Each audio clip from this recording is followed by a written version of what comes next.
Good evening, everybody. We are live. Good evening. We are Hello. seen and heard live on YouTube. Everyone, welcome to R1 Chats, live on YouTube on a Wednesday night at Wednesday night. 7 p.m. Best thing to do Five on a past Wednesday 7. night. Perfectly on time. Yeah. Well, you got the pre-roll. That counts. That counts as a starting. Pre-roll is the start time. There is actually no two ways about that. I cannot make this blowy light work, so I'm giving up on it. No, Good there evening, you go. everybody. Welcome to R1 Chats. I hope you're doing very, very well.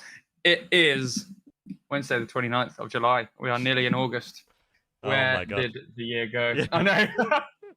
We just wrapped up our first tour of the year. I say the first tour of the year because we'll be announcing another one this week. So keep an eye on the pages for that one, ladies and gentlemen. We are busy. Did we? Yeah, well, you just announced it now. No, we're going to announce a proper one. An announcement of an announcement of an announcement. We're musicians. We do the social media. That's how it's done now, kids. Yes. Maximum clicks, minimum effort. Okay, no, never mind. I thought my audio it's fine. Audio's good. Audio's good. So tonight, on Wednesday, the 29th of August, tonight at 7 p.m. live on YouTube, we are joined by an American from America, moved to London, singer-songwriter, Chris Hart. How you doing? What's going on, guys? Hi, I'm good. How are you guys doing? Very well, thank you. Absolute pleasure to have you on here. Not to be confused. He's not to be confused with, I understand, is your nemesis, the American Japanese singer-songwriter who's by the same name. Yeah, there's unfortunately, when I started making music, I thought that I had like a unique name. I've never met anybody else with my name, so I was like, surely there can't be that many people. And then I started putting out music, and there's 4 Chris Harts that do music alone, and then there's also like and then there's like an illustrator that does stuff. His name is Chris Hart. There's like somebody who plays like trumpet in the London Symphony Orchestra named Christopher Hart. It's been a nightmare, but it's good. I'm trying to stick to my guns and keep my name. But yeah, my nemesis right now is the big Chris Hart, who does J-pop music. No. At the very least, we're not in the same niche. It's like you would never get our stuff confused for each other because he sings in Japanese. But I think it would be. He's also in a movie called Yudo, The Way of the Bath. Or the Bath. See, I think that's a different guy also. Oh. There's just there's dozens of us. It's horrible. So also, if you get Kevin Hart and Chris Rock mixed up, it could get weird too. Yeah. So like I couldn't even pivot to stand-up comedy because I would get lost in that shuffle also. But we're working on trying to get me up there, because it's weird. Like when you Google me, like I come up, like I'm on that like top bar, but I'm just mixed in with this other guy too. So I don't know if he knows who I am at all, but I hope he Googles himself, just sees this guy. He's like, I'm the only asshole like Googling myself to see if it actually comes up. He's probably so far above that at this point. He's got a team doing it. Yeah. You got to do what Domino's did. Is it Domino's or Pizza? Yeah, if you type in Pizza Hut, Domino's comes up as a sponsored ad. It's brilliant. Oh, really? Yeah. Genius. SEO, kids. That's how it's done. Yeah, I have to get like the SEO specialist to get me back up at the top there. I thought about changing my name a couple times, but like every time I was like about to do it earlier this summer. I was about to like really finally pull the trigger on it. But every time that I do it, something comes up where it's like it can't be done on something important, like on Spotify or something like that, where it's or like with my distributor where there's like more of an issue than I thought there was going to be. And it's happened twice now with like 2 different kinds of, and I'm like, you know what, if it's happened twice, like maybe this is like a sign or something that I should just keep, stay strong and keep going and just be the best Chris Hart I can be. So we'll see. We'll see what happens. You're working with the right people regarding that, so hopefully the team behind you will be able to sort that out. So biggest question, I guess, to open us up with is, what made you move to the UK? So my wife works for a company that specializes in like global business travel, with like visas and passports and stuff like that. So when she got that job, we were living in Atlanta, and we had kind of floated the idea, like she had talked to her like bosses about it, like, can we move abroad because it would be easier through them. And when they said yes, we were kind of we had to think about where we would want to go because every American's like, I want to go live abroad. I want to go live in Europe or something like that. And Yeah, America's not that big, to be fair. There's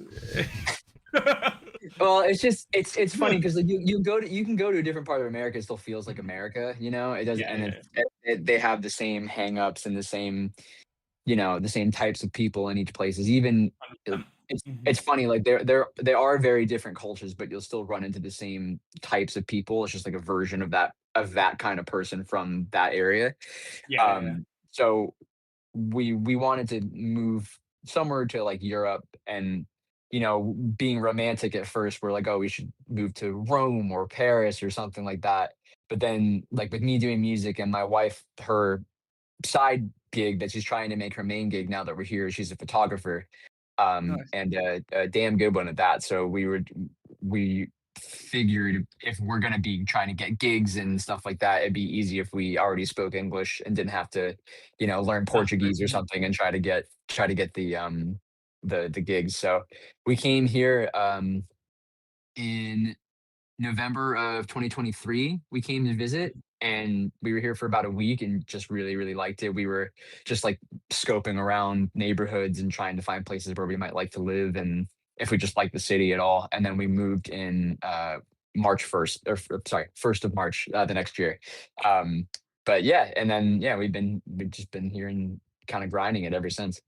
Awesome, dude. Yeah, that's fantastic. And that's interesting. I would say like England tends to be a pretty good hub for like getting music up and running, but Europe is fantastic for touring. They look after you much better when it comes to like Yeah. live shows and stuff. But yeah, England's like it's a good place to build it up. I think you're damn right there. And yeah, so what got you into sort of writing songs in the first place? Have you always done it, or is it something that you've recently more so moved into? No, it's more recent. I think I've only really been doing it for about 4 years. I've been playing guitar since I started playing when I was 9 years old. And then it was always kind of a hobby and I was also like I got into playing drums and like bass guitar and stuff. So I was kind of like one man banding it for a while and I did that all throughout school and uni and then it was COVID really that kind of started me getting interested in it, because I had so much time on my hands, and I was playing guitar a lot, and that was kind of like when I had started like posting guitar videos on Instagram and stuff like that. I was kind of like trying to hop into that wave of people that were doing it back in like 2020, um, and then I started like making beats and stuff on GarageBand and then Logic, and then I started kind of writing some songs, and then when we about 2 years before we left Atlanta, my wife was like, "Well, like you can sing. Like you should go and try to perform live and stuff." Like she's always been kind of like behind me, pushing me to kind of go out of my comfort zone and stuff because I think I would still, yeah. And like now I've kind of got it. It takes a little bit to get me moving sometimes, and then once I'm kind of in motion, I stay in motion. So that, but like she really kind of pushed me to get up on stage and sing at like an open mic night for the first time. And But then that was yeah, so nerve wracking, huh? yeah, it was really for a while it was very nerve-wracking. It doesn't bother me at all really anymore, but it's just the first year of doing it was really a lot. But yeah, I Yeah. mean I think she was like, "Well, you should go do this. You should go do open mic nights." I was like, "Well, if I'm doing open mic nights, I got to write songs for that, right?" So I wrote like two songs that I could sing and play, and then I just kind of got into it that way, and then I didn't want people to get bored watching me play, like, week after week, so I just tried to write more, so I had more of, like, a rotation, and then, Nice. I just kinda started whittling them down, and then when we were getting ready to move here, and then after we moved here, I just had so much more emotions and, like, experience and stuff that the Yeah, writing kind of came out quicker than it had in the past. Um absolutely. Yeah, so then I like my first album that I put out last year, that was all it's all music kind of like inspired by this new life change. I wrote 4 of the songs before we moved and I wrote 4 after we got here. Oh, and that that's was interesting. Yeah, yeah. How much do yeah. you find that sort of impacted the difference between those two songs? Is it kind of clear, or I is it think sort of like? like yeah, I mean it's very like there's the two sides to the whole thing. It's kind of like there's part of it that's very hesitant and scared, and then there's part of it that's very excited. And it's funny because it does come out like timeline wise, like in those songs on either side of the move. Mm. There's parts where I got here and I was really excited, and then there's parts where I got here and I'm like, what the hell am I doing? Like the Yeah. and yeah, so it was kind of the same thing. So that's kind of it's the push and pull of like the whole album, I think, is just like I'm very excited for this. I'm also very scared. And then like I'm like really hyped to be here. And then I also felt really guilty for like leaving all of my not like leaving them, but like being away from my friends and my family Yeah, and no, stuff at home. Um, because it wasn't like I just left them in the dust or anything. Like they're thriving and living their lives. But I just kind of felt like I don't know. It felt weird to have like we really grew like a big community in Atlanta that we really loved, and then to kind of leave that when things are going well was kind of Mhm. yeah. It was a little bit. It's a massive It's, jump, dude. Yeah. I must say, yeah. how did you find it? Was there any sort of like culture shock between Atlanta and sort of London? I imagine they're fairly different. Yeah, I mean, it was definitely it was different, but I did feel like I was prepared to move here, at least in terms of like the music scene. Because when I Mhm. first started doing it in Atlanta, I had never even performed before. So I didn't like when we got here, I was already about 2 years into it. So I kind of like I still had obviously like I still have a lot had and have a lot to learn about doing music. You never stop, but I was ready to like just start going out to open mic nights, reaching out to people for gigs, and just like just getting my name out there and meeting people. Mhm. Whereas in Atlanta, it would have probably taken me months of just like anxiety and like, oh, who do I? But like when I got here, I was like, all right, let's go to this open mic night. This one's shit. Let's go to the other one. This one's good. I'll keep coming back to this one. And then just emailing people and chatting to people at pubs. Like I think that like there's definitely like a little bit of a culture shock for sure in certain regard. Um, but overall, it wasn't too different. I think I had to get used to the pub culture here versus like the bar culture in America because it is Yeah, for sure. different. And like the audience is different sometimes. We drink here Where heavily. yeah, man, yeah, like people drink in Atlanta, but it's not. It is definitely different here, and it's like as a performer, it's definitely something I had to get used to because when I first got here, and there would be a few gigs where I'd be performing and everyone's just like chatting and screaming and whatever because it's like the second a Guinness touches the British lips, they just start screaming and it's like That's true. and Yeah. like so that I had to get used to because originally I got here and I was like, oh my god, these people hate me, like they're not paying attention or whatever, Yeah. and then you just kind of realize that it's like, no, it's just what people do. Yeah. These guys have been coming to this pub for 20 years. I just happen to be here tonight. Like they're doing the same thing they Mhm. do all the time. And then, but also it changed my approach to making and to making music though, because when I first got here, I was doing kind of just mainly like the singer-songwriter thing, just me and an acoustic guitar, go play solo, just do as many gigs as possible. And I did maybe 30 of those that first year I got here, plus like tons of open mic nights and then going to play like covers gigs at pubs and stuff like that. So I got Yeah, yeah. so much of that experience that it made me kind of and then when I would go to other people's shows, especially when people I was seeing like a band, is that like the British audience I think respects a rock band more than anything else from what I've noticed. And like when there's like drums in the room and bass like that, it does really shut everybody up.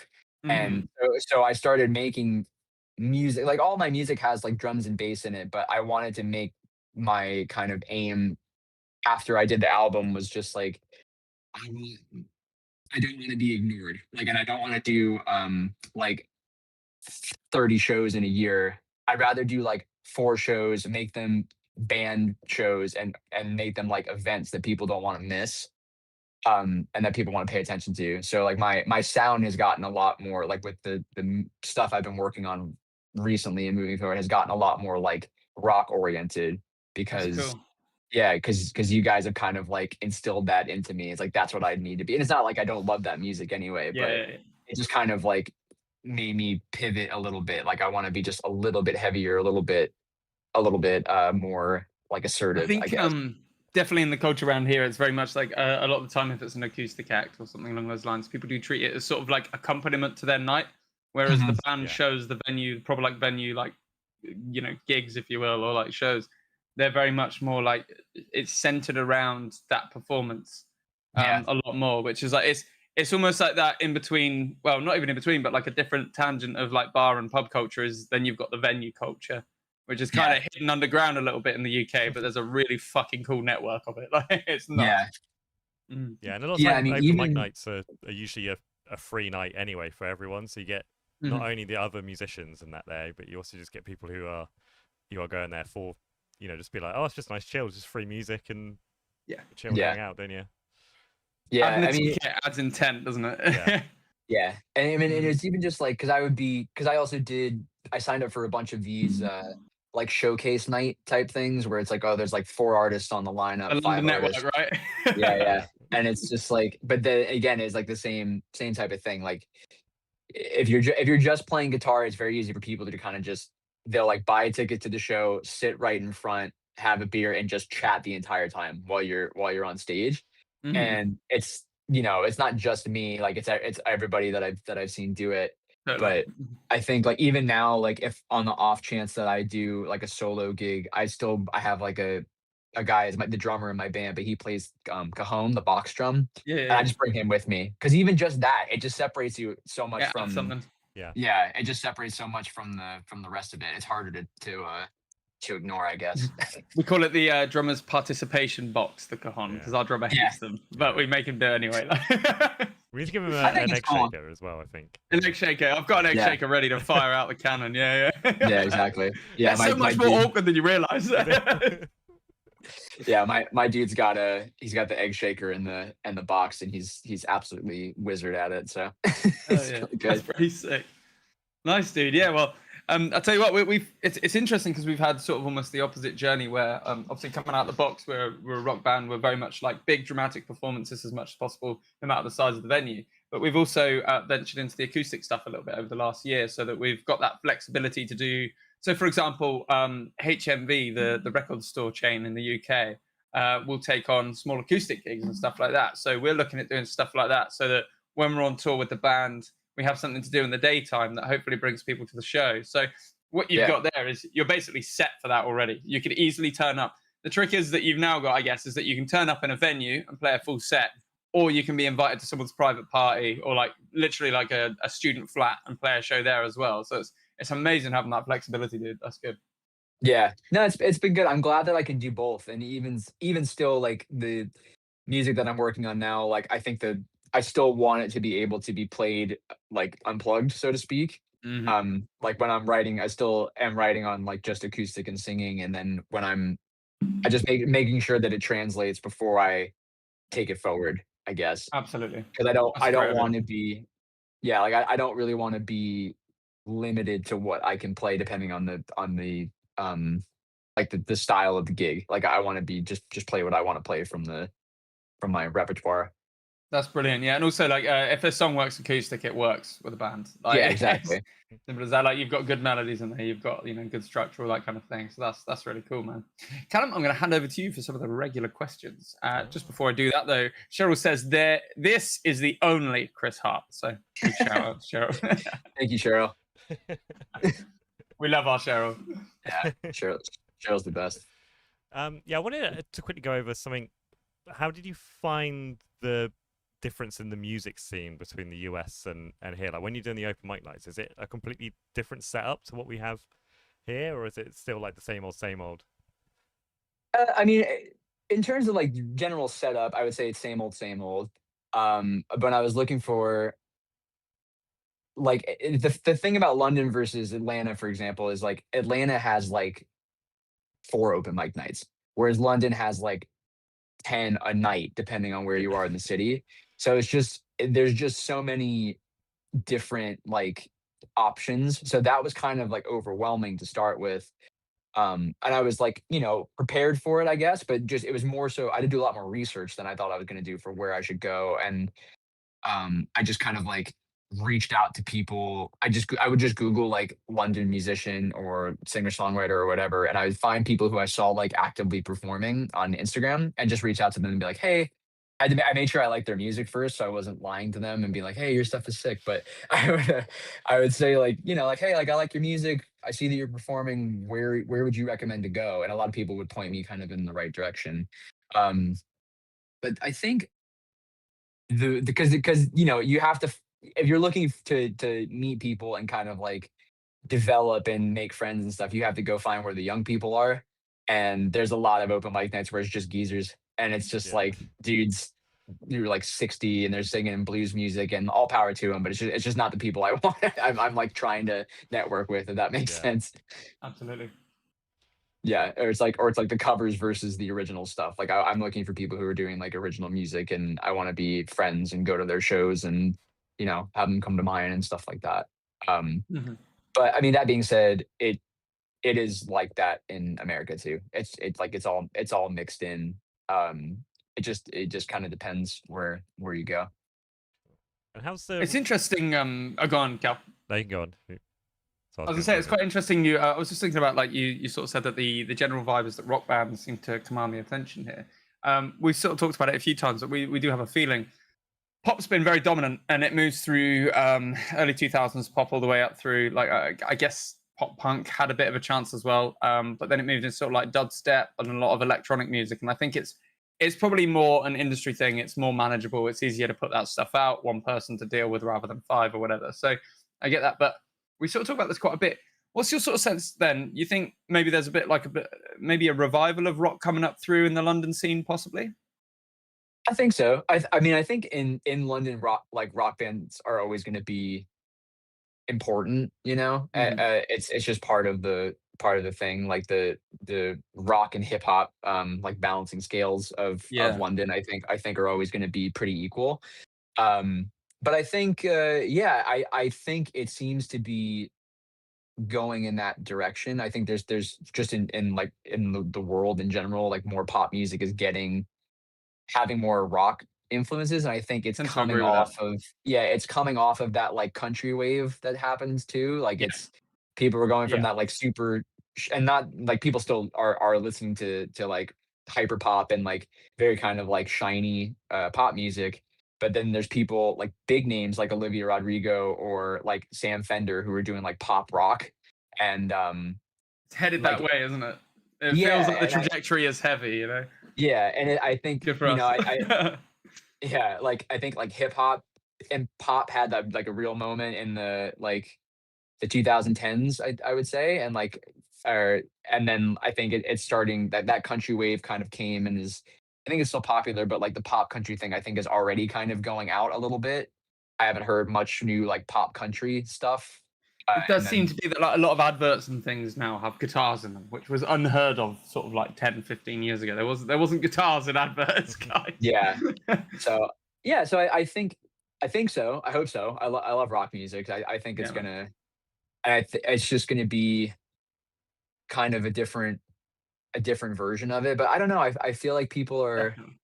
it's getting More there's produced, I think. yeah, but then I think there might be I think there's also like a lane for people who are doing like the White Stripes thing where it's just like Yeah. or like Black Keys where it's just like super bare bones because I think people are craving more like authentic stuff, and I think when people are Yes. playing instruments on stage and stuff, it registers more as like authentic music, I guess. Talk about that quite a bit with the sort of like the wave of AI stuff. Like a lot of people sort of come to me and they're like, "Oh, check out this song," and it's like you can sort of still tell that it's AI. But a lot of Yeah. people are now sort of checking out. I think I've noticed it with social media. A lot of my friends are coming off social media because they just don't really know what's real anymore. And it's like Yeah. I think people and it's been a bit of a boon when it comes to shows. We've noticed our last sort of few shows, definitely of this tour. I mean, you'd expect it to get more popular, right? But like we haven't done releases around this tour or anything. There's not been a full marketing campaign, but they've been some of our busier shows on our headline sets.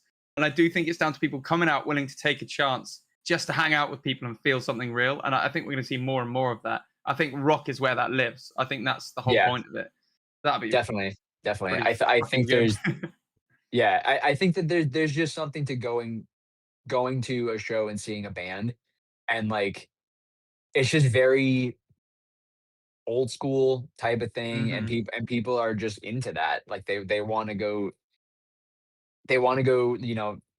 like feel like you said, like kind of feel something real. Like I AI definitely will never be agree. responsible for moving the air between two people. It's like No, exactly. Or Mhm. like, or when you mess up on stage or something like that. Like it's just Fun. like it's very real, and it happens, but it's fun. And if you I don't know, I'm that whole the AI thing is so annoying and terrible. And like, but yeah, like I agree. Like if I was not doing music, and like if I didn't have to like, promote myself and stuff, I wouldn't be on any of these apps. Like I would Same just, here. yeah, Yep. it's it's hard. Like I know that it's very like it's important, but it just feels like it's like it's like sapping me of all Yep. my like life All that juice. time that could be creative is often now being synced into or sunk into fucking just writing posts and getting the right picture and making sure things look right and stuff. And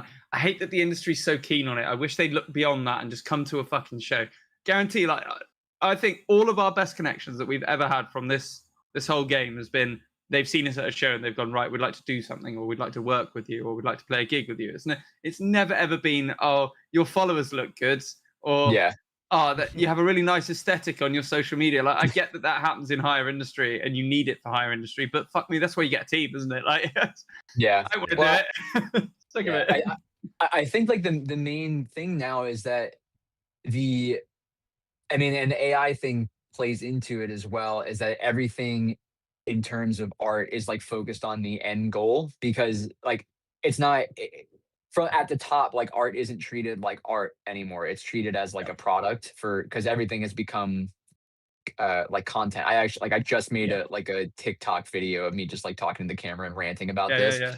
But it's like like everything has become content, right? Like films are reduced to like clips to put on TikTok, and like food, like recipes and stuff, they have to look good, they have to be scrollable, and it's like all of these things are just it's all focused on the end goal in terms of, and then that includes like artist development and stuff like that. They want you to Yeah. be already there so that they can take you and sell you to whoever, but It's crazy it doesn't just to appease 10 seconds of like dopamine. It's fucking crazy, isn't it? It's like, yeah, and it's super short-sighted, and I don't, because like it's not art anymore at that point, like can you mhm, think of like a short form video that's gonna stand the test of time? It's nothing. right? Yeah. So I don't know. It's difficult to kind of deal with, but I think enough people are against it that I mean, granted they'll be behind the eight ball, but I think they will kind of Mhm. they'll get there eventually, where it's like, oh, maybe we should go discover people in bars again, Yeah. and like, Yeah. because that's what people want to see. It's like, or nobody's gonna see an AI artist in concert. Like that's where the money is, isn't it? Like in merch and ticket sales and stuff. Like it can't just be. I know no one's getting paid Spotify money that much, so it's just like where's the like, like like no one's walking around with a T-shirt of a random AI artist. So where I don't understand where they think the money's going to come from in 10 years when this is all kind of done. Like I think all this is going to do is kill that platform and I just think we'll drive see the people industry back. split. We'll see it split into the sync artists, which will be mainly run by technology, and we'll see the live artists, which will be people who are Yeah, looking for authenticity in the first place, which is why you're Yeah. going to get more attraction to bands who are more in that kind of like region of like indie rock, metal, that kind of area. Because you yeah, can't fake it. You can't fake it. yeah. I remember like one of my buddies back in Atlanta when I was like first starting.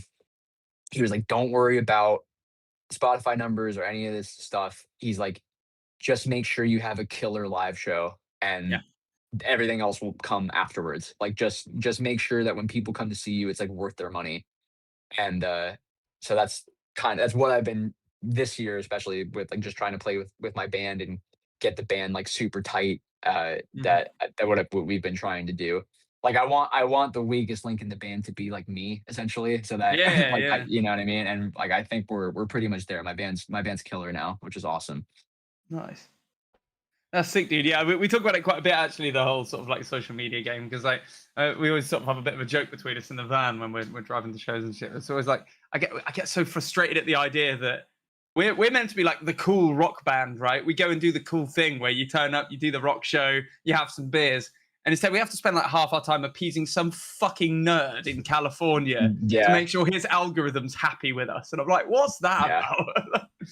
I gotta make sure I put the right visual hook in front of my video, and it's just like, oh my god, dude! Like, how did it come to this? Like, why is it like now when I want to do it? Why is it so shit? Exactly. You know what I mean? Why couldn't it be like 1970 or something, and we're just all like fucking turning up in venues, playing music, and people pay us to do it, and that's the whole transaction. It's like it almost doesn't even feel cool anymore sometimes. Like when I'm making like videos or whatever, and like I don't even do videos like that. I mainly just post like videos of me playing live and things like that. But even then, I'm just like, this is lame. I'm on my phone right now. Like I don't want to do this. I want to get off my phone and hit in a rectangle, yeah. Yeah, man. I quit all of it. I didn't do any social media apps. Yeah, he just does the band stuff now. I just do the band stuff. Good on you. So much band easier. and comms. And I quit Spotify. I'm gonna shut down my Instagram soon for sure. Fuck Spotify. Yeah, I don't do Spotify anymore. If the other platforms had all the audiobooks and all the podcasts, I'd be right there. I think Deezer does. These are nuts. Yeah. I don't know if it's got all the audio books from that, but I mean, you know. Yeah, audio. I could just get a Kindle. Then I'm paying Amazon. Yeah, exactly. You can't really win. To be honest. Can't win. Which evil conglomerate will you support? Yeah. Like, what can you do? I just got sick of Spotify's like the way it makes playlists and stuff for you. It's always just like an AI playlist, where it's just like, oh, here's like the songs you already listen to, and then here's just like maybe another song which is really popular right now, or the artist has paid credit for. And here's the ones where they've got lots of money. Yeah, it just got on my nerves when moved over to Deezer, and like all their playlists are like made by like. But you do like people. Throne though, so I don't know what to make of that, dude. Throne's pretty good. Throne's pretty paid. The metal editor on Deezer likes Throne as well. It's also a paid shill. He must be paying a lot, yeah. Nice. Cool. Sorry.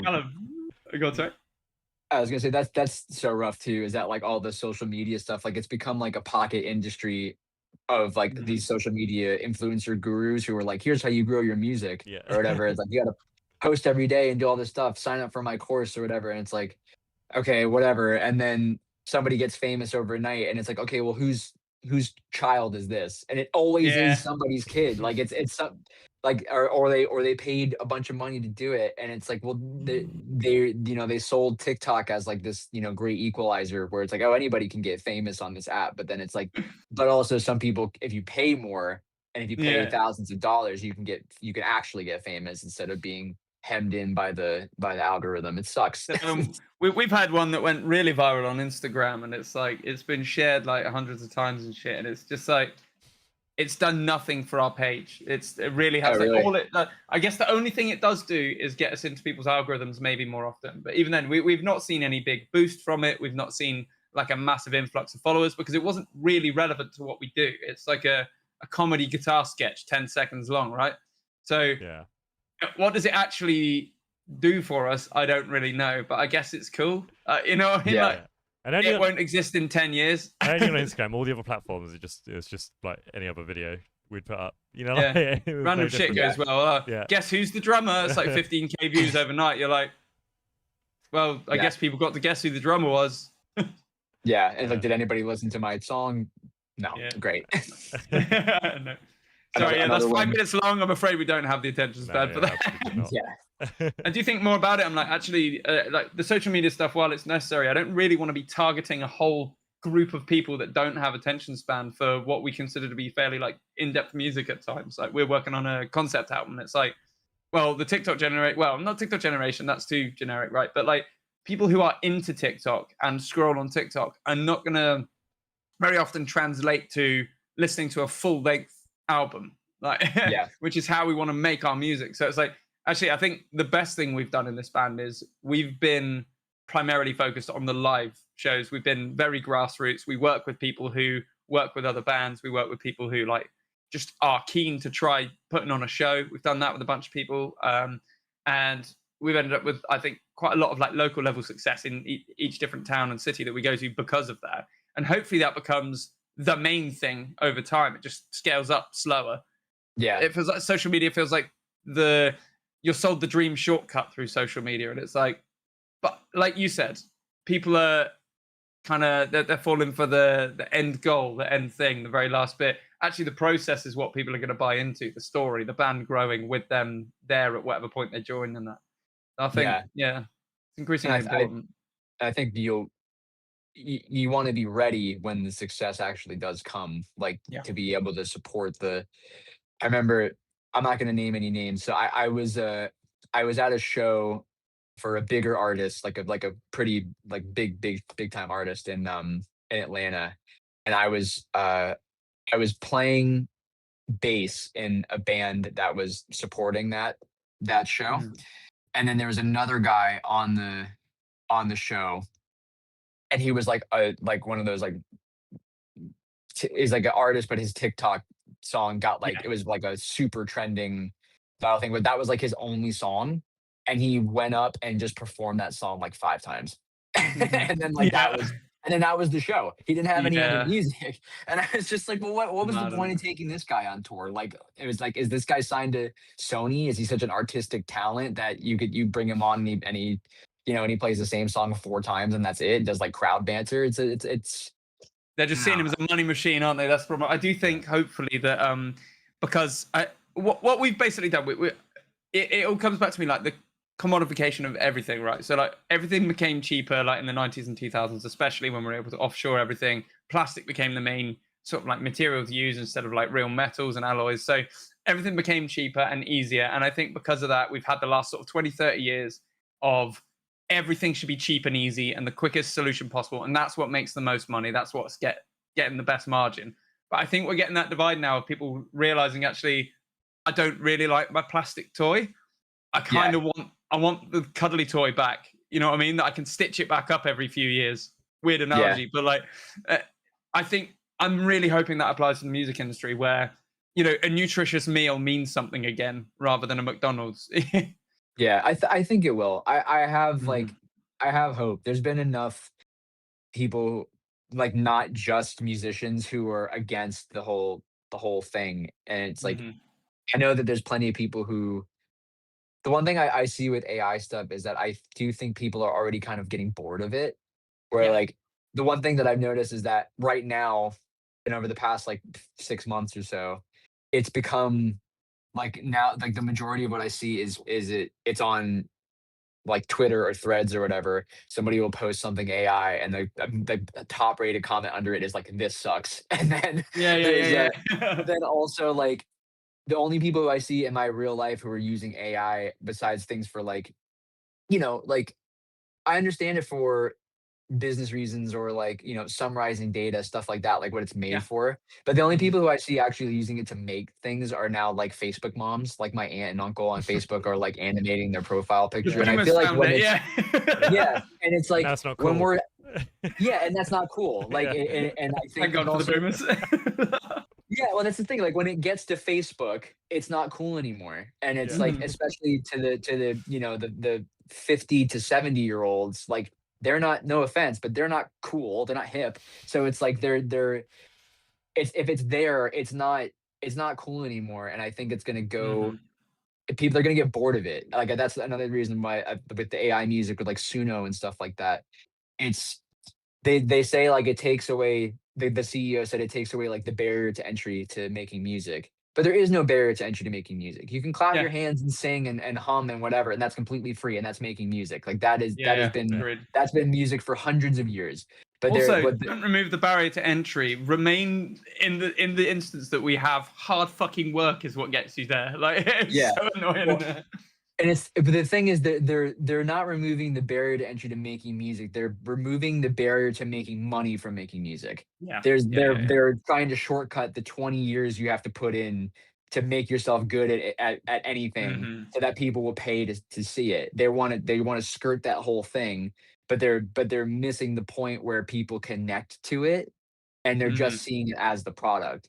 But there's nobody who is creatively making music on Suno, I don't think, for longer than like maybe 2 months.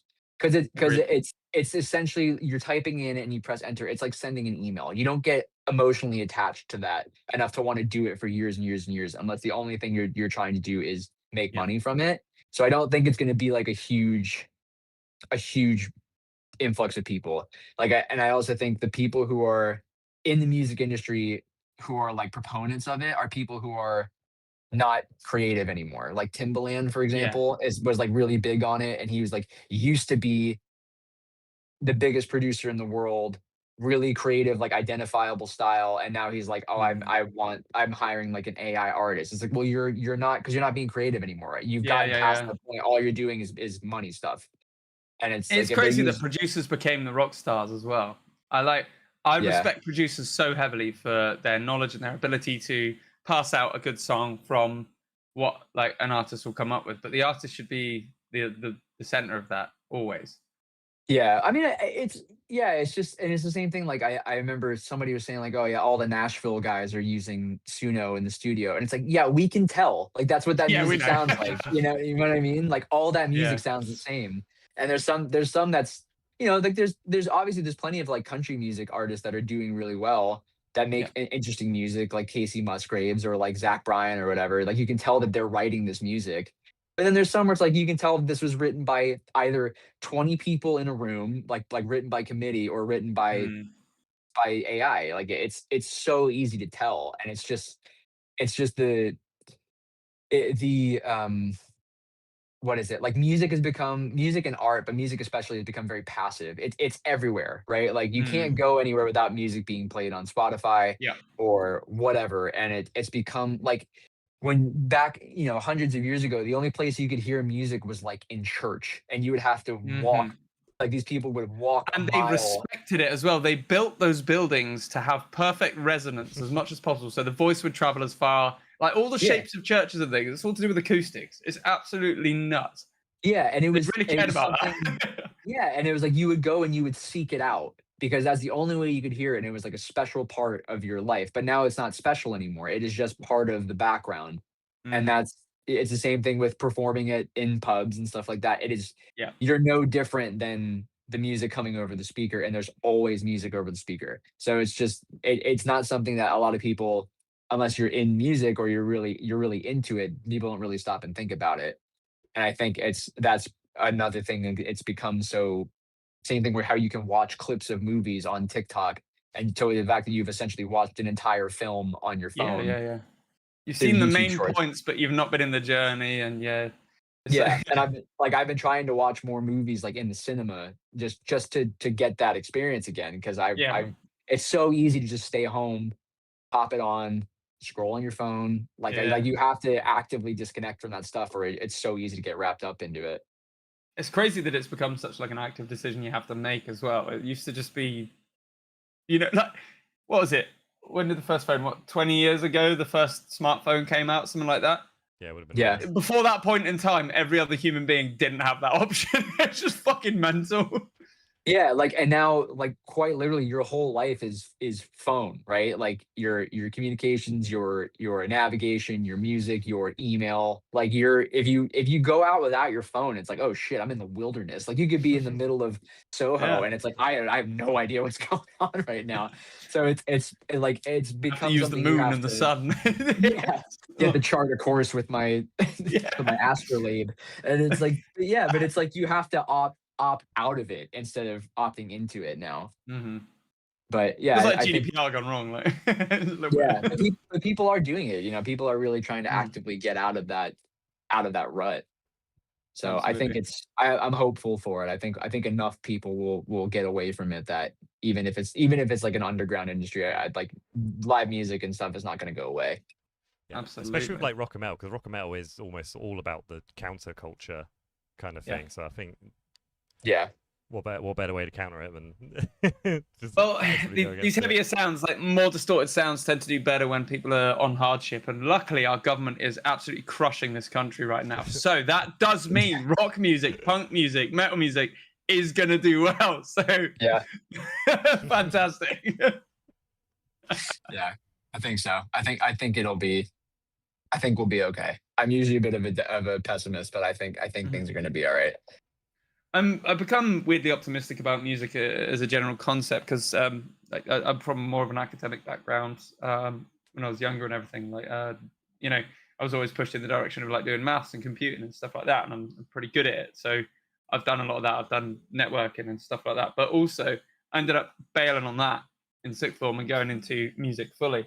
And at the time, it felt like such a scary risk. I was like, this is a wild thing to do, actually, because I've got the capability to do something quite high end in like computing or something like that.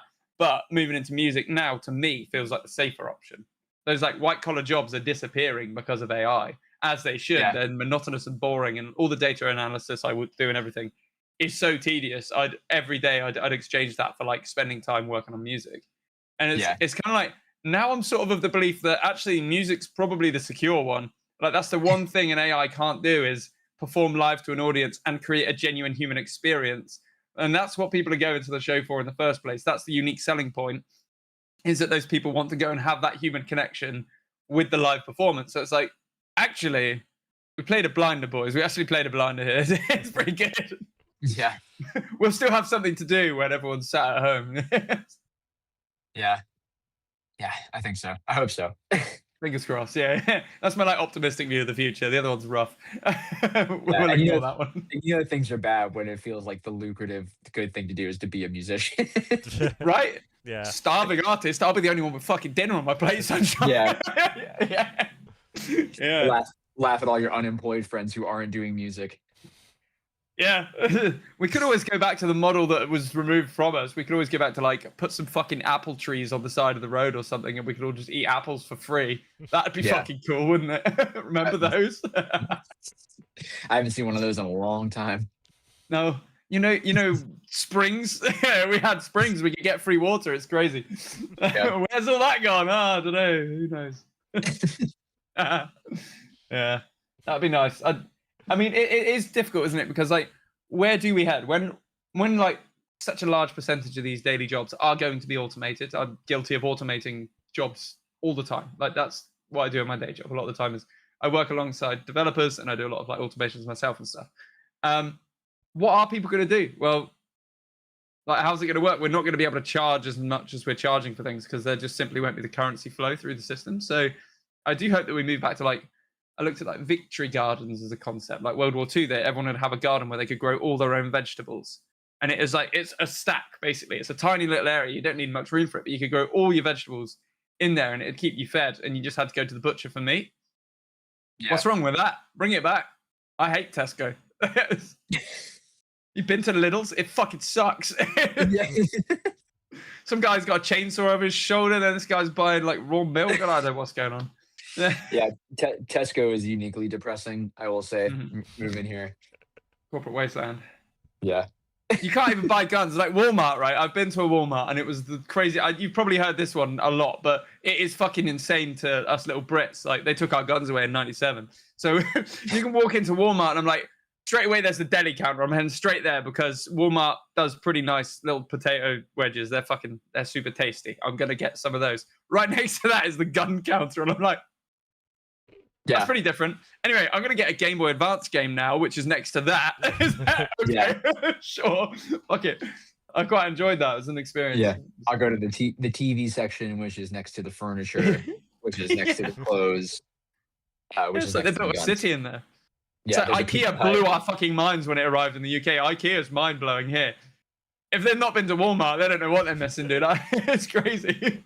No, Walmart's a crazy place. Like, especially like it's so overstimulating to be in Walmart because it's like there's just so many things, there's so many noises, but it's also very kind of like drab and depressing. The lighting is terrible. It feels like you're in like the back rooms, like the that kind of like liminal space where it's just like, what the hell is going on in here? Like it's super surreal. Like Yeah, they're And all. I can only assume they have specialists for each area. So there's someone who knows guns their whole life, right next to someone who knows like bakery, and you're like, specialists where are else would they very, meet? very They're just people. They're just. They pulled one guy from behind the fish counter, and they're like, "Can you go work guns for 30 minutes?" And Okay, it's like, can you cover that? yeah. It's all. There's no specialist at all. There's probably like food certified people to work behind the counters and stuff. But everybody else, I think, That's way more important than the gun certification. I can tell you that. Yeah. Fucking nuts. I love it. It's actually crazy. You have to go to like specialist gun shops here, and that's to get an air rifle so you can maybe shoot a clay pigeon. Yeah. I mean, to be fair, I feel like that's how it should be. It is. Yeah, I tend to. It's a weird one because I kind of get on board with the mutually assured destruction, assuming the other guy got the gun first. Because I'm not going to be the first one to get the gun. You know what I mean? But if I'm being threatened, I will threaten back. It's a tough one. It's a tough one. I never know the answer to those kind of questions, and I'm never going to be paid enough to give a shit.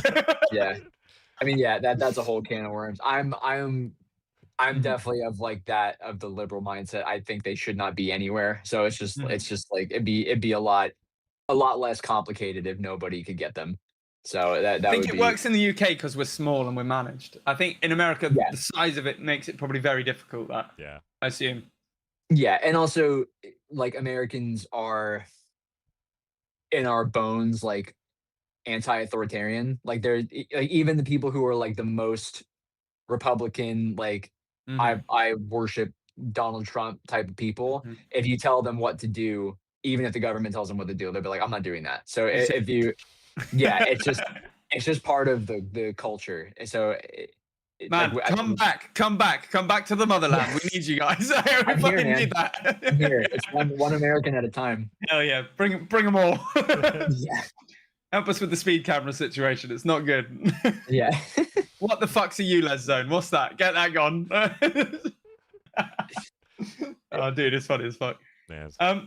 That does kind of neatly bring me on to I wanted to ask like one or two quick questions. See if we can get a little soundbite, a little clippy clip for this one. Okay. So I don't know. We could do like America moves to England kind of thing. If you're all right with it, would you like what were your like top 3 biggest differences between living in America and living in the UK? Well, not having a car is a huge one, and being like away from car culture has been like a real thing for me.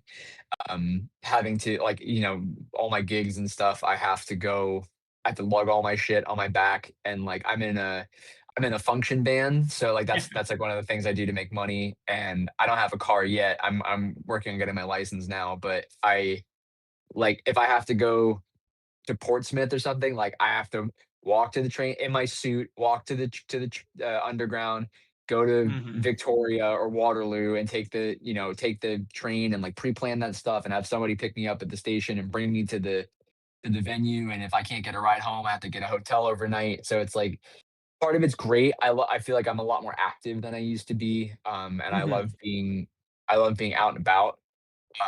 But there are on these hot summer days, I'm like, I really wish I could just throw all my stuff in the boot and just drive up there. They're muggy in London as well, aren't they? They're proper like it's horrible. Heat. Yeah. Yeah. There's nothing like putting on like a suit to go perform and then being absolutely drenched by the time that you get to the like the underground station is horrendous. It's true. We have different heat in the UK. It's a weird thing. I don't understand it. I don't want to. Yeah. It is different.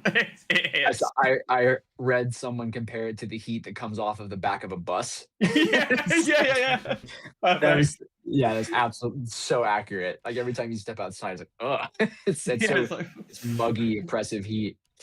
Heavy. But I think, and then the other thing I think is, which we already kind of talked about, is the pub culture for sure of being in the UK. It's not, at least not where I'm from, is not really that big of like people hang out, but it's not. There's not like neighborhood pub like we go and there's like couches and stuff inside. And, yeah, dude. Yeah. You go every day or anything like that. Like that's definitely not something I was used to. Pubs are old as well. Like the pub culture comes. I don't know if you probably already do know, but like pub means just public house, and it used to just be people's living rooms that they'd invite you over, they'd pour you drinks and stuff, and it eventually obviously became the same establishment. But it's so good. I love it. Yeah, and it's so crazy to walk past a pub in, you know, like Westminster or something, and it's like, and it's older than the country of the United States. Yeah.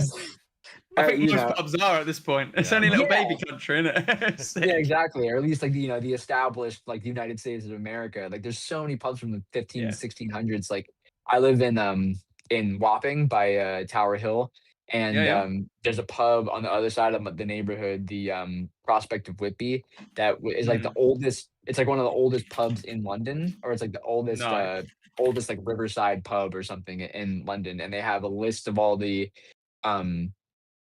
monarchs that have like reigned over England on the outside of it, like while the pub has been open, and it's like this long list of kings and queens. Crazy, isn't it? And there's just nothing like that in America, really, outside of New England. But even still, like that is still not old enough to even compete. It's still 200 or 300 years younger than the stuff that's just kind of casually around here. If you head to places like Cambridge and stuff, I'm pretty sure there's a few pubs that date back to sort of like 1100 and stuff like that. You're like, fucking hell. People are tiny. How do they fit anywhere? Yeah. I went to York a few months ago. Yeah, and it's the same thing. It's just like all these little pubs. And like I'm not tall, but even still I have to duck under some of these places. And I'm like, man, I should have been born in the 1500s. I would have been a giant. Honestly, yeah. I think about that, all the like myths and legends of giants all the time. I'm just like, it's probably just fucking Norse dudes. Some guy from Norway walks into England and be like, fuck, what's that? Yeah, they're like, oh, the giants from the hills. And it's like, it's just one dude who's like 6'2", and they're like, oh my God. There's one translation of the Bible that says, you know the whole like David and Goliath mythology, that Goliath was only 6'5". Like, that's... My friends are 6'5". You know what I mean? It's just Jacob Elordi. It's just those giant dudes. It's fucking crazy, isn't it? Just your average Australian person. Mm-hmm. And is there a third and final thing that you would say is like one of your big differences between the UK and America? You know, I would say that like the way that it takes to, at least because like I'm from the South in America, and it's a very kind of like openly friendly culture, and not to say people aren't friendly here, because they are, but I think there's always a bit of a shell that you have to break through to like really get to know somebody, whereas I feel like in America people are so willing to just like tell you everything about themselves right off the bat, and then like all their issues with their parents or whatever. And it's just like, I think that the English community is a little bit more reserved, but then once you break through that, I feel like I'm like, there's like people who I've met here that are from England who I feel like I'm going to be friends with forever. And then all it took was like a couple of hangouts, if that makes sense. A couple of times down the pub, that's it. Exactly. You're in. a couple coffees, a couple nights at the pub, and it just now I feel like I wouldn't know my life like without these people. So I think that's one of the. It has nothing to do with music, but it's just like that kind of thing is you have to break through a little bit, but then when you do, I think it's really worthwhile getting to know people here. Yeah, totally, man. I could absolutely see that. I think we're pretty abnormal doing music in the UK. I think a lot of it is kind of like that, because we still very much, I think, have that kind of class logic. And I think America seems to have lost that quite a bit, which I think is a net positive, especially doing creative arts, because it feels like here, and I had it in school, like you're trying to do something creative, you kind of put your head above the parapet a little bit, you're trying something else out. Oh, that's weird, you should be doing the thing we're doing. It's kind of the mentality in the UK a bit more. It's like, that's not logical or whatever. In America, it feels like a lot more of it is, it feels more supportive. They're like, oh yeah, fucking go you. Everyone wants you to succeed a bit more. They want you to try that thing, whether you fail or succeed, it doesn't matter, but they want you to succeed. I do think the UK is a little bit darker on that one. We do tend to be a bit more reserved on that, but we do really reward it when it works, though. Like, people are super duper supportive when they're like, oh shit, that's actually working. Because it feels like they try and break you first to see if you really mean it. I think that's what it is. Yeah, you have to earn the respect a lot a lot more, I Yeah, would say, 100%.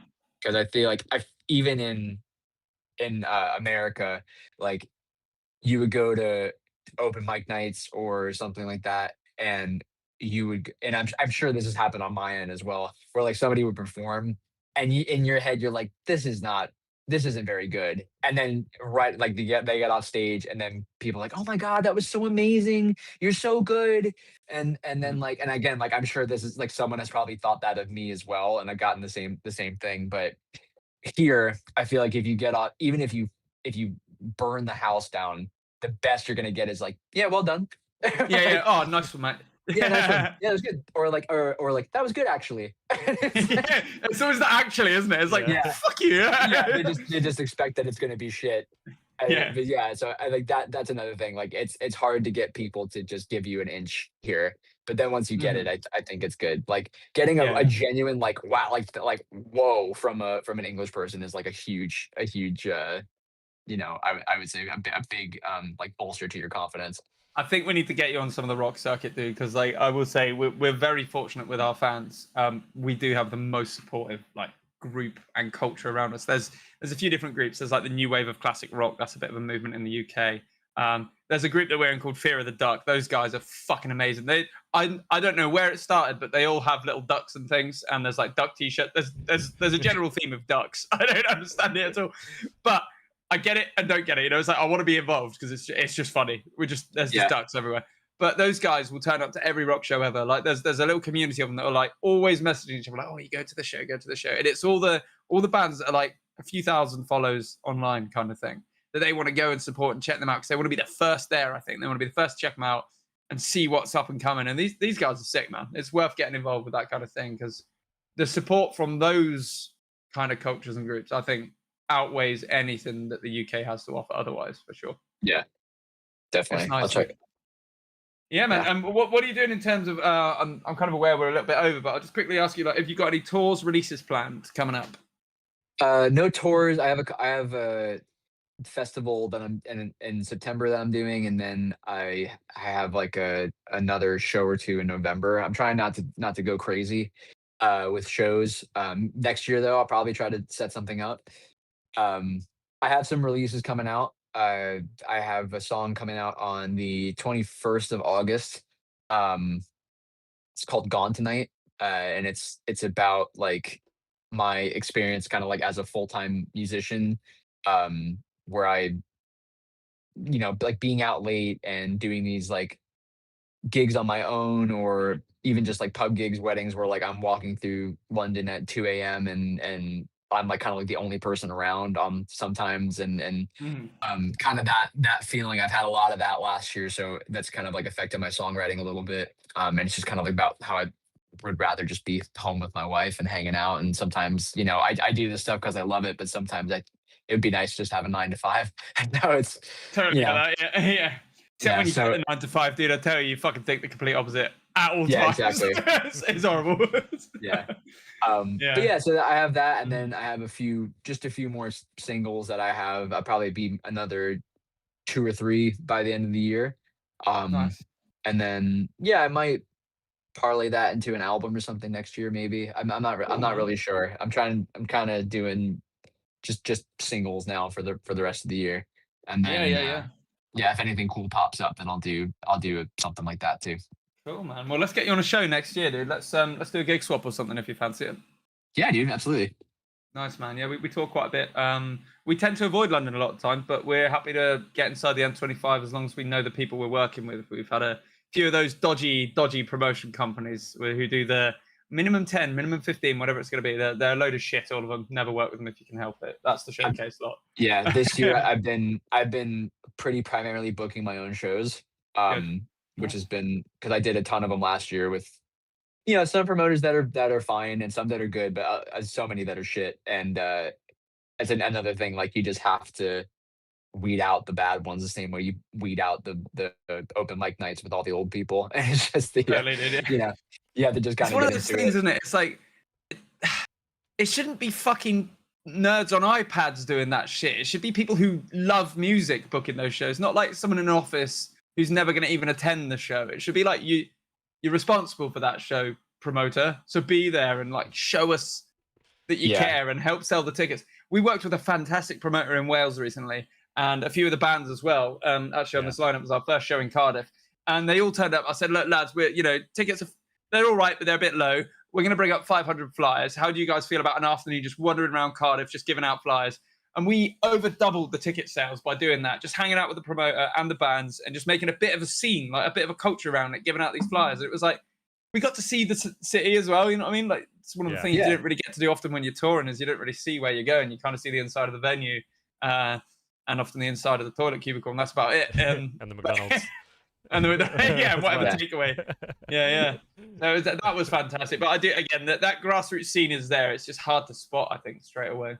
Yeah, I mean, I'm definitely looking to branch out outside of London as well, just to kind of get my way around the UK and start playing some more shows. So definitely, London's almost considered its own country, I think, with the tour circuit. It really is, because all the rules are different. Yeah. I would definitely like to see the scene outside of the city. I love it here, but I want to see the rest of the country in terms of like my original music. Absolutely, dude. Well, absolutely keep in touch with us. We'll put you on a show down where we're from. We're down on the south coast near the beaches, actually. So Bournemouth's pretty good. We've got a few venues down here we like to work with. And if we can get a lineup that suits you next year, we'll put you on. And I work with a booking agency outside of that. So cool. If we do get stuck, we'll see what we can do, get you around the country a bit, man. Because your music's great, your voice is great. And it sounds to me like you just got all the right ideas, to be honest. It's nice. That's good. It's good to hear. Yeah, man, it's nice. It's nice. So, cool. Have you got anything you want to promote, push, any tickets you want to sell before we wrap this one up? No tickets. I just have a song that came out earlier this summer called Heat Wave, which is very topical today and for this whole past few weeks. That's on Spotify and everywhere else you listen to music. I also have my first album, which is called Anywhere, that came out last year. And yeah, if you want to learn about me as a person and all that, you can listen to my music. And as much as I've been shitting on social media this entire thing, if you follow me on Instagram and TikTok at Chris Hart Music, I make me the only Chris Hart in your world, and then we'll see where it goes from here. Hell yeah, dude. Well, thank you so much for joining us this evening. Again, keep in touch. We'll do some stuff in the future. That'd be really cool. Where are we next, Callum? We're off for a few weeks, aren't we? And then it's Lil Giant Fest down in Cern Abbas Brewery. So if you can make it to that, it's a brand new family festival. I believe dogs are welcome too, which is pretty fucking cool. I'm just going to be stroking dogs all day, so that's going to be nice. But yeah, we'll be on the Saturday, so come on down. That is Saturday. I think it was like the 15th of August. What was it? That weekend, either way. So yeah, come on down to that. A good friend of ours, Matt Black, who produced some of the acoustic versions and covers that we've been doing, will also be playing. So it's a good little festival to be a part of. Other than that, we will be announcing a tour. I'm going to put out a little cheeky post on Friday. So keep an eye on that. Thank you guys so much for watching. Thank you for tuning in. If you're here live, thank you for tuning in live. If you're here in the future from now, hello from the past.